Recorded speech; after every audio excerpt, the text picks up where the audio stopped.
Alors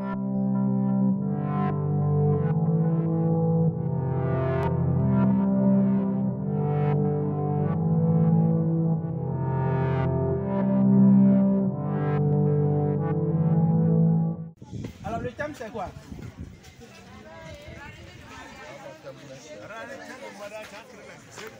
La rareté du mariage entre les jeunes chrétiens. C'est pas fini. Il reste encore 2 mots. Il reste encore 2 mots dans le thème. D'accord, il reste encore 2 mots. La Cause et et conséquences. D'accord. Comme vous le savez si bien, on m'a demandé d'animer cette causerie débat dont le thème est la rareté du mariage entre les jeunes chrétiens et chrétiennes, les causes et les conséquences. Bon,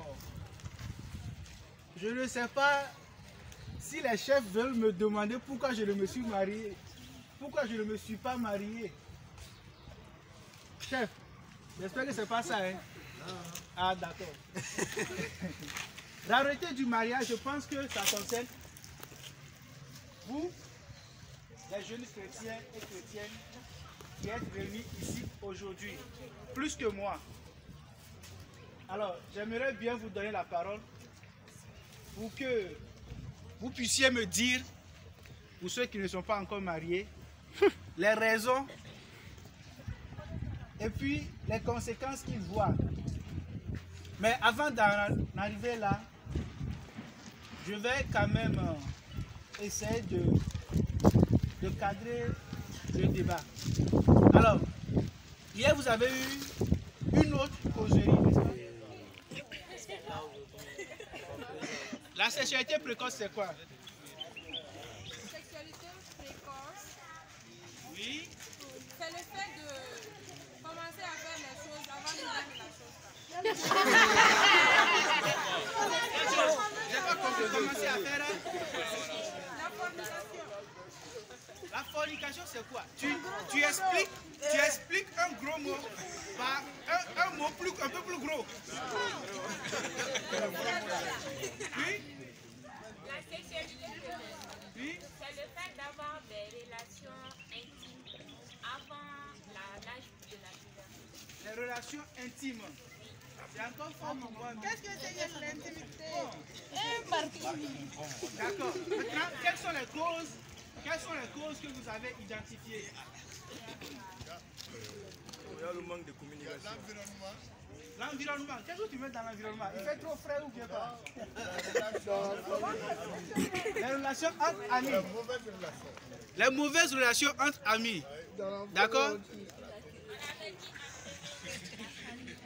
La famille. La famille, La famille. la curiosité et la mauvaise fréquentation. La famille, la curiosité. Oui, la famille, parce que le chef faisait allusion au manque de communication. Ok. Ok. Quoi encore? L'Internet. D'accord. Et quoi encore? La télévision, La télévision, les réseaux sociaux, les médias. D'accord. Et quoi encore? C'est fini? Manque de communication. D'accord. Et quelles sont les conséquences de la sexualité précoce? Hein? C'est les 3 semaines qui étaient là.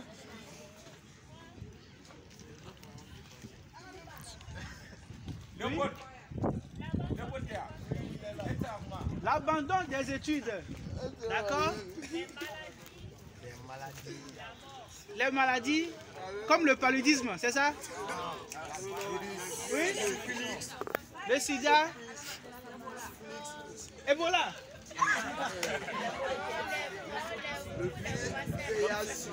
Hein? Pardon?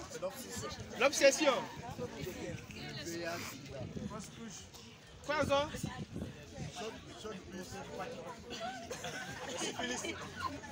Bon, toutes ces maladies-là, on les appelle comment? Les IST.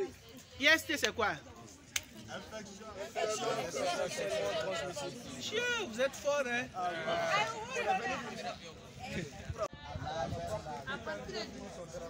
Hein? Comment? Oui, Evelyne, tu dis? C'est Marie-Antoinette qui parle? L'âge. À travers hein? L'âge. D'accord, selon toi, il faut avoir quel âge?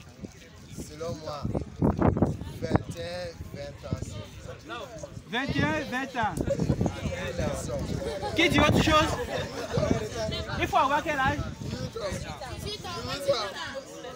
18 ans pour les femmes, 21 ans pour les hommes. D'accord. Maintenant, dites-moi. Alors, comme vous l'avez dit, il faut attendre le moment. Le moment, ce n'est pas 18 ans pour les filles et 21 ans pour les hommes. Le moment, c'est le mariage. D'accord?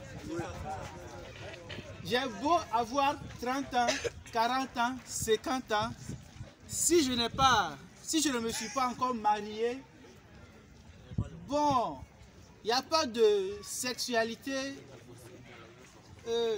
légale ou officielle pour moi. D'accord? Alors, comme nous sommes dans l'église, nous allons partir de l'institution du mariage. Alors, aujourd'hui, on parle de mariage un peu partout. On parle de mariage à l'état civil, le mariage civil. On parle de mariage à la maison, au village. On parle de mariage coutumier. Et on parle du mariage religieux. Alors nous sommes dans l'église, on va s'attarder beaucoup plus sur le mariage religieux. Alors, est-ce que Dieu, en créant l'homme, a voulu vraiment que l'homme soit marié? Oui. Oui. Hein? Oui. Non. Bon, qui dit non? Non? Oui, explique-nous pourquoi c'est non.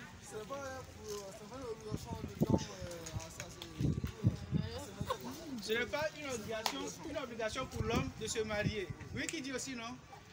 Oui.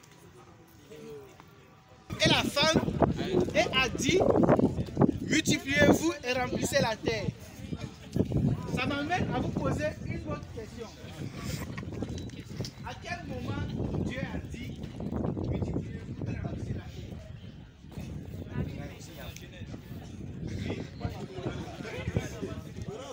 On écoute, on suit. Oui.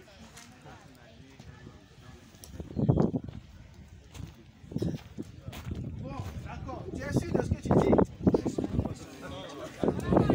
Est-ce qu'il y a une Bible ici?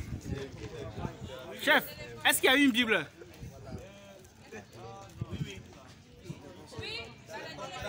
J'ai prévu prendre ma Bible, mais ce matin, j'étais tellement pressé que je l'ai oublié. Oui. Hein? Alors, qui connaît l'histoire du déluge? L'histoire du déluge. Qui connaît l'histoire du déluge? Qui connaît l'histoire de Noé? Qui connaît l'histoire de Noé? Oui, qui est Noé? Qu'est-ce qu'il a fait?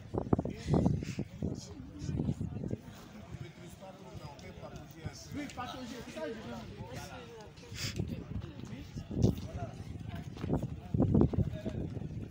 Dieu a demandé à Noé de construire une arche plutôt. Oui.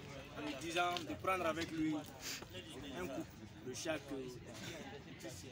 animal. Pourquoi? Voilà, pour que leur espèce ne soit pas. Pour que... Non, qu'est-ce qui fait que Dieu demande à Noé de construire l'arche? À cause du péché. Bon, aujourd'hui, nous tous, nous faisons des péchés. Pourquoi Dieu ne demande pas à quelqu'un, à Romaric, de créer une hache? Il va plus faire quoi? Il va plus vraiment. Le monde ne sera plus détruit par le En fait, je demande parce que vous m'avez dit que Noé, Dieu lui a demandé de créer l'arche. Mais qu'est-ce qui crée cette nécessité-là, ce besoin de construire l'arche? Parce que les humains commettaient vraiment des péchés énormes. Bon, d'accord. Les humains commettaient des péchés. Donc Dieu dit, construis une hache. Abara. Prends avec toi un couple de chaque animal. Je ne comprends toujours pas. Les humains sont là. Hein? Ils font des péchés. Donc Dieu se lève et puis il dit, bon, comme les gens là font beaucoup de péchés là, construis l'arche. Et puis prends un couple de chaque espèce. Bon, après c'est quoi? Quelle est l'extermination? D'accord. Il a envoyé le délégué. Bon, on va revenir sur ça après. Alors, Dieu a banni la terre et a supprimé beaucoup à cause de leur péché. Et il a supprimé avec quoi? Avec un grand déluge. D'accord? Maintenant, après ce déluge, c'est là-bas que Dieu a dit à ceux qui ont survécu, allez-y et remplissez la terre. Ce n'est pas à la création de l'homme. D'accord? Alors, je vais revenir un peu à notre thème. Alors, quand Dieu, la Bible nous dit, l'homme à son image. Ceux qui ont la Bible là, cherchez-moi la partie là. 1,27. Isaac devenait vieux. Et ses yeux s'étaient... Genèse 1, verset 27. On dit Dieu créa l'homme à son image, il le créa à l'image de Dieu, il créa l'homme et la femme. Ça c'est Genèse 1, 27. Oui, Dieu créa l'homme oui. à son image. Il le créa à l'image de Dieu, il créa l'homme et la femme. Dieu créa l'homme Et la femme. à son image. Il le créa à l'image de Dieu. Oui. Il créa l'homme et la femme. Il créa l'homme Et la femme. et la femme. Et cette petite phrase-là résume tout ce que nous allons dire aujourd'hui. Il créa l'homme et la femme. Pourquoi il créa l'homme et la femme? Qui peut me dire pourquoi Dieu créa l'homme et la femme? On ne dit pas il créa l'homme tout court, ou bien il créa la femme tout court. On dit il créa l'homme et la femme. Pourquoi? Pour que l'homme ne soit pas tout seul et pour que la femme aussi ne soit pas toute seule. Je sais que tout le monde a déjà acheté au moins une fois un téléphone portable ici. En tout cas, on a acheté un téléphone pour tout le monde ici au moins une fois. Quand on vous donne le téléphone, qu'est-ce qu'on vous donne? Le téléphone avec le carton. Et il y a quoi dans le carton? Il y a chargeur, il y a écouteur. Voilà, il y a batterie. Il y a un petit papier. Il y a un petit papier. Pourquoi on met tout ça là dans le carton? Ça va servir dans l'utilisation du téléphone. Si on te donne un téléphone sans chargeur, est-ce que je peux utiliser ça? Hein? Alors, c'est pourquoi quand Dieu créa l'homme, il crée aussi la femme. Et il veut que les deux vivent ensemble. N'est-ce pas? Alors, on ne peut pas dissocier l'homme et la femme. Et dans toute la Bible, c'est le premier sacrement qui est mentionné dans la Bible, le mariage. Le premier sacrement. D'accord?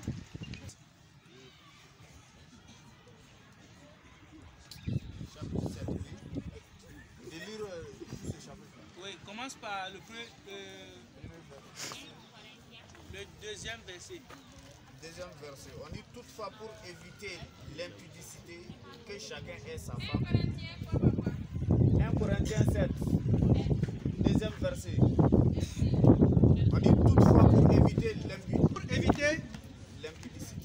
Pour éviter l'impudicité. Qu'est-ce qu'on appelle comme ça?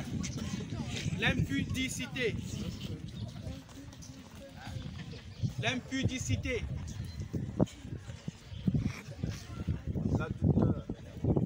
L'adultère. Mais on parle d'adultère quand on est déjà dans le mariage. D'accord? On est déjà dans le mariage. Et dans l'église, le mariage, quand est-ce qu'on parle de mariage dans l'église? On parle de mariage quand il y a deux choses. On parle de mariage quand il y a deux choses. Le consentement, c'est-à-dire devant Dieu et devant les hommes, le monsieur dit oui à la femme dit oui au monsieur. D'accord? Il doit avoir ça. Et il y a quoi encore? Deuxième chose, c'est quoi? Ce que vous aimez là.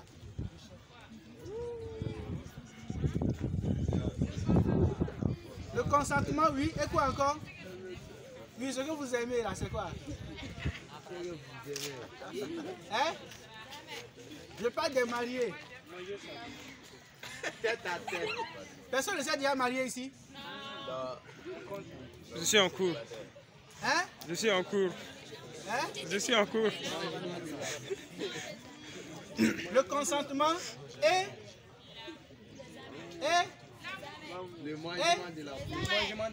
la consommation. Et la consommation du mariage. Est-ce qu'on me suit? Est-ce qu'on me suit? Oui. Alors, le mariage sans le sexe est un mariage considéré comme non-lieu. C'est-à-dire, Honorine et Romaric se retrouvent à l'église. Ils se retrouvent à l'église. Tu veux épouser, elle dit oui. Tu veux épouser, il dit oui. Mais le soir, il n'y a rien. Tiens là là. Après, il n'y a rien. Tiens là là. Après, il n'y a rien.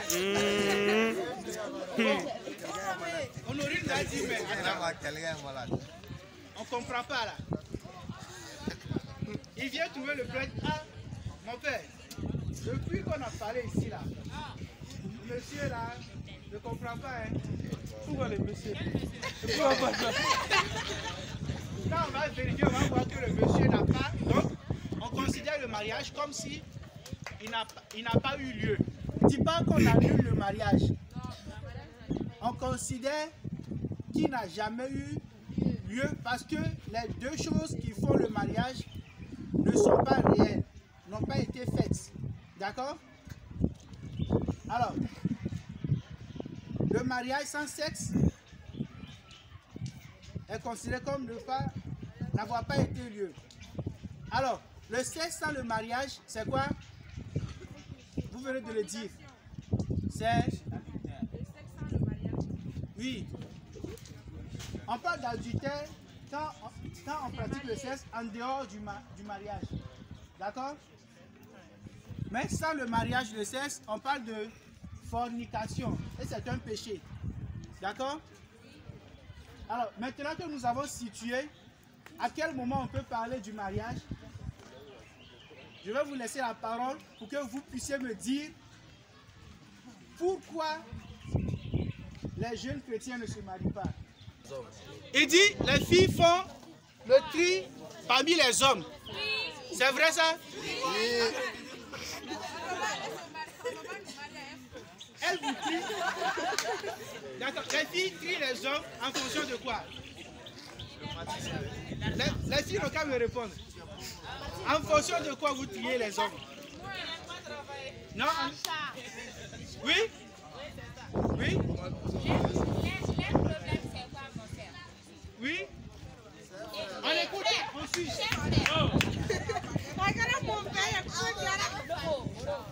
Ok, chef, les problèmes, c'est quoi? Ils aiment boire. Ils aiment boire? Oui? Ils ont plein de qualités à deux. C'est comme s'ils ne se donnent pas la peine d'aller chercher du travail, moi, je ne sais pas.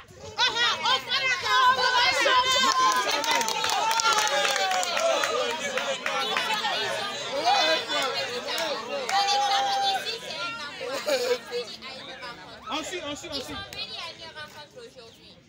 Ils ont une petite amie ici. À la paroisse, ils ont une petite amie. Toutes les activités auxquelles ils ont accès tout là. Ils ont une petite amie.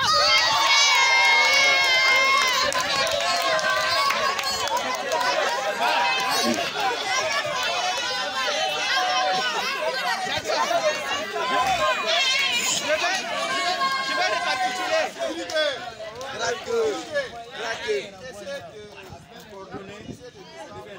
Je vais récapituler. Elle fait le tri entre les hommes parce que les hommes boivent beaucoup trop. Les hommes ont beaucoup trop de copines. Dans chaque activité, ils doivent avoir une copine. Et les hommes deviennent de plus en plus paresseux. Ils ne travaillent pas. Ok, qui dit autre chose? Une autre fille. Qui dit autre chose? Non, les filles d'abord. Oui. Qui dit autre chose? Sécurité. C'est fini? Ok, les garçons maintenant.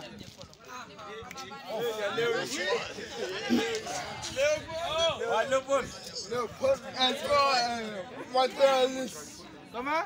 Matérialiste. Elles sont matérialistes. Wow.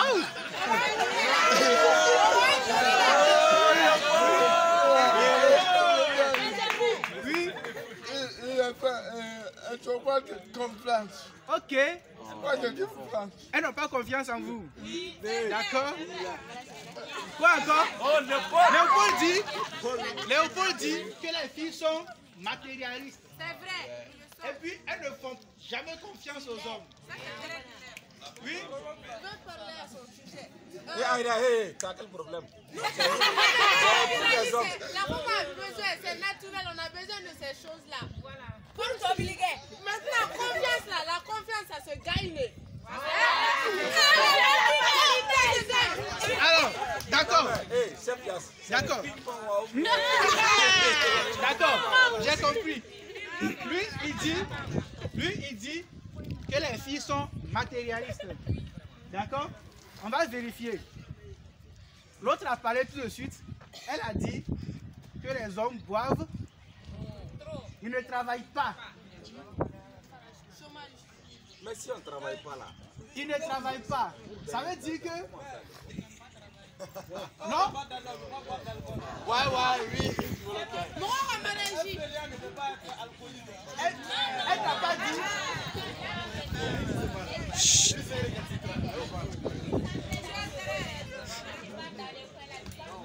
Oui, chef. Ok. Moi, je ne me situe d'aucun cas. En ce sens que je suis marié à une chrétienne. Bravo. Donc je ne suis ni pour les hommes. Mais je dirais que si il faut situer la part de responsabilité, c'est 50-50. les jeunes garçons qui, comme elle a dit, ils ont des copines partout. À ces rencontres-là, ils en ont. Dans la paroisse, ils en ont. Dans notre endroit, ils en ont. Mais ces copines-là ne sont-elles pas chrétiennes? Si. Elles savent très bien que Martin ou Marcel ou Joseph vit avec Inès ou Henriette. Et elles font exprès de s'aventurer dans le terrain de Marcel ou de Joseph encore. Donc, c'est un jeu de ping-pong. À ce niveau-là, il faut reconnaître que et les garçons et les filles, chacun a sa part de responsabilité. Il faut reconnaître, honnêtement. 1. De 2, ce qu'on dit à l'église, ça rentre par là et ça sort par là. Bon, ils disent que ça ne rentre pas. En ce sens que si réellement nous comprenons ce qu'on nous dit à l'église, ce que Jésus nous dit, on ne peut pas comprendre cela et ensuite aller s'aventurer et puis se blesser. Et puis c'est des blessures sincèrement. Parce que chacun est victime. Et les garçons et les filles, nous sommes tous victimes. Même moi qui vous parle, j'ai été victime. Et j'ai victimisé aussi. J'ai victimisé, j'ai été victime. Parlons franchement. Mais ce que moi je voudrais dire, que chacun reconnaisse sa responsabilité, sa culpabilité dans la chose et qu'on essaie de corriger. La confiance, ça se gagne. Mais il faut donner le temps au temps de faire son temps aussi. Tu ne peux pas connaître quelqu'un de façon superficielle comme ça. Et aujourd'hui, on vient, on se laisse draguer et on est des dragueurs compétents. On n'a pas le temps d'étudier à fond la chose et on n'a pas le temps de se connaître à fond. Il te dit aujourd'hui, je t'aime dans cette rencontre. Bébé, franchement, je te vois. Oui, c'est vrai. Mais est-ce que tu as été dans sa paroisse, dans sa communauté, dans son unité pour savoir qui il est réellement avant de se donner à la personne? Moi, je m'arrête là avec cette petite intervention.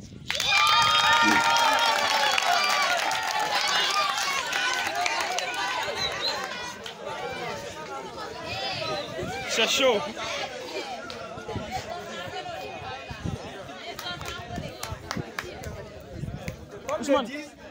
Comme le disent les Ivoiriens, il a cassé les papous.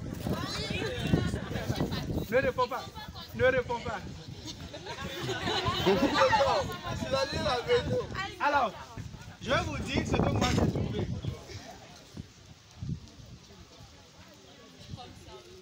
Comme quelqu'un l'a déjà dit, il y a la pauvreté. Quand je dis pauvreté, je ne veux pas dire qu'on est trop pauvre pour organiser un mariage. C'est vrai tout ce que vous avez dit. Le manque de confiance, je ne sais pas si je dois dire voyoutisme ou quoi. Tout ça là, c'est vrai.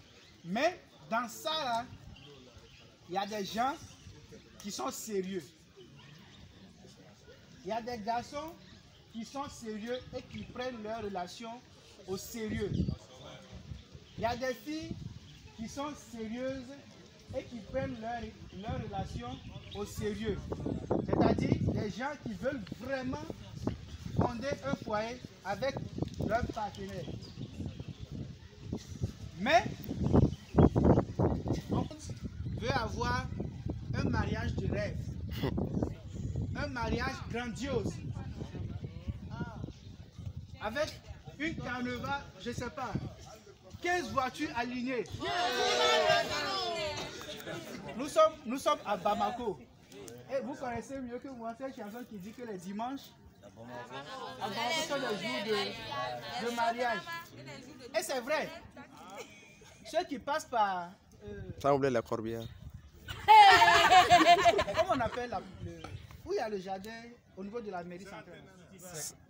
Oui. Oui.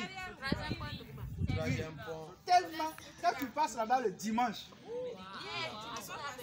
non, tu ne peux pas compter le nombre de couples qui sont là pour les photos de mariage. Tu ne peux pas les compter.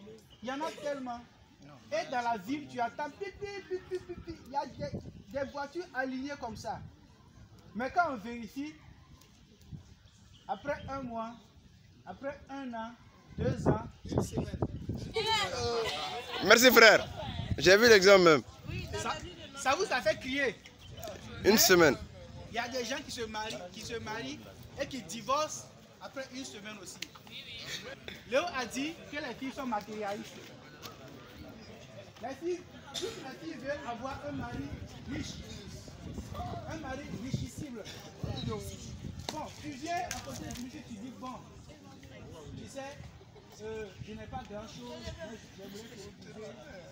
Elle te le pousse.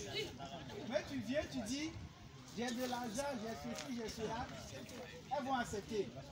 Et il y a beaucoup d'hommes qui vont emprunter des véhicules, emprunter des costumes. Oui.